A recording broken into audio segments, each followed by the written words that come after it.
Have you ever walked by a mirror and you've paused and you have a little bit of a pep talk for yourself? Over the course of my almost 50 years on this earth, those pep talks have varied. Over time in high school and college, they were, how many points will I score in the basketball game? Am I ready to hit the dean's list because I just aced that test? And in my early career, I spent a lot of time thinking about other people while I looked in that mirror. Hold it together. Do not cry today when someone tells you they've been diagnosed with breast cancer. Be that rock that they need when they share that they've had an unclear mammogram. None of those pep talks over the years would quite prepare me for what I've encountered over the last 5 years. You see, communities across the globe are struggling with a staggering amount of poverty. It could be the slums of India. It could be your hometown. It might even be impacting 2nd and Broadway. As I drive through town on a regular basis, I often get stopped by a red light. And in the morning, there's quite a few characters, I like to call them, on the street. Some of our unhoused neighbors are gathering. Some people are getting on the bus. I often look to my right and to my left, and I see what other people are doing. Are you having your coffee? Are you putting on your lipstick? Are you shaking your head in judgment? On occasion, there's actually been a window rolled down, a couple of colorful languages shared, and then we move on with our day. But the reality is, we don't know those people's story or how they got there. We ultimately don't know the pep talk that they might have given themselves that morning. Along that same drive, I passed the corner of Lebanon Road and Old Hickory Boulevard. And every day I encounter a woman. She's in a wheelchair. She rolls up every day to sell newspapers. And on the average day, I give her a little wave, maybe a smile. When I have the cash, I buy the newspaper and I continue on to work. I realized a few weeks ago I hadn't seen her. And it wasn't until I was having a cup of coffee that it was shared with me that she'd been robbed and left for dead in her home. Her home is a tent behind a well-known hardware store. We went on through coffee, and I didn't really know her story, but it was shared with me that multiple times she had been given the opportunity to get off the streets, but never quite had the strength to make the decision to say yes. A decision that you or I with stable mental health would probably quickly say yes to. And I envisioned that she was trying to figure out how would she prepare for a new environment? How would she get the things that she would need? But she couldn't quite figure it out because her whole sense of reality had begun to change over time, fending for her life on the streets day and night. I share with you this story because I think pep talks are happening all around. You might have stopped in a mirror and done one today, but I don't think that we often think about some of the pep talks that we can't even envision or imagine are reality. I think some go like this. I am real. Why do people look through me and they don't see me standing here? I'm going to muster up all of the courage that I have to actually admit that I need help. And I'm not coming home today until I have food in order to feed my family. Why do they look at me like this? I do not deserve the judgmental looks that they give me. I just want to be seen. I want people to understand that this is just a struggle, but it's not how my story is. And they don't know how I got here. This will not be how it ends. Today is going to be a good day. I can get help and I can do it today. The stigma is real. Those that need help are often forced into an unbalanced power struggle, trying to get help through multiple agencies and not sure where to turn next. I envision that sometimes asking for help looks like a flaming wheel, a wheel that they have to jump through to prove they're poor. They jump through it again to give their social security numbers. They jump through it again to show that they have a house, but they just need someone to come along with them. Most people that are facing poverty, I feel like, want a hand up and not a handout. But the safety net of resources that should be there to help someone off the streets or off assistance is just a Band-Aid. Have you ever seen an emergency food box or had to go to a food pantry? I hadn't. I opened one several years ago in the midst of an event, and I looked in and I thought, I'm going to see brands that I see on the grocery store shelves. That was the farthest thing from it.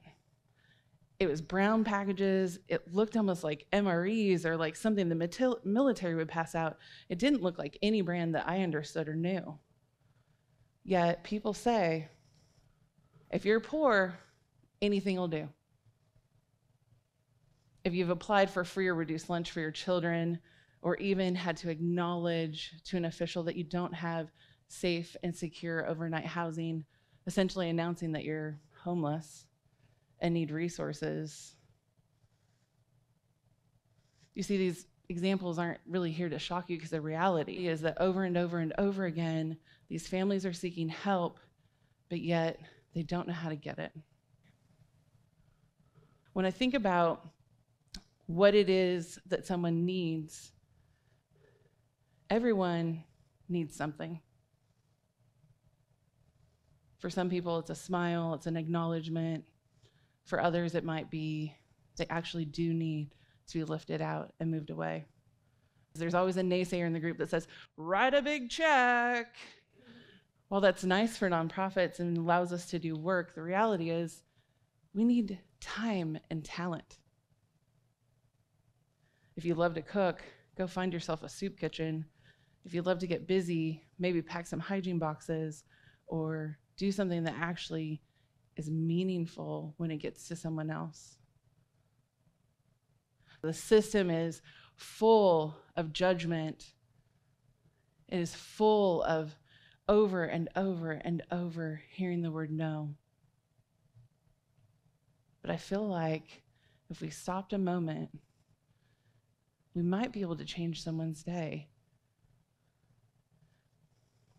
One of the things that cities lack are what we call multi-agency hubs. They essentially allow a family to come in and be served in a multitude of ways. I work with one of those agencies, and I was checking in with the program coordinator and just saying, how is it going? What are we doing? Are we on track where we need to be? It was shared with me, a family had just come in. They're battling homelessness, and they said, we need a few referrals. And along came a small child into that meeting. Often when kids are in that meeting, it's a distraction.